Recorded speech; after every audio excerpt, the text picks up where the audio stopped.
Aksi penganiayaan ini terjadi di Jalan Brigjen Piola Isa, Kelurahan Wonggaditi Barat, Kecamatan Kota Utara, Kota Gorontalo.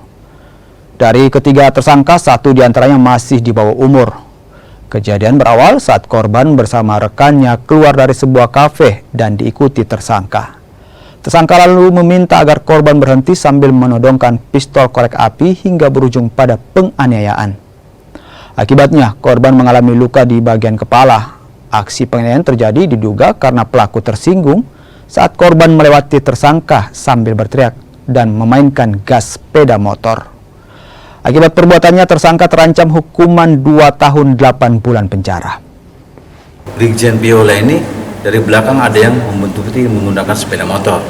Nah, kemudian yang belakang ini mendahului dan memerintahkan untuk berhenti. Nah, seperti itu. Namun dia karena takut, si korban ini terus melaju, kemudian dikejar oleh pelaku ini.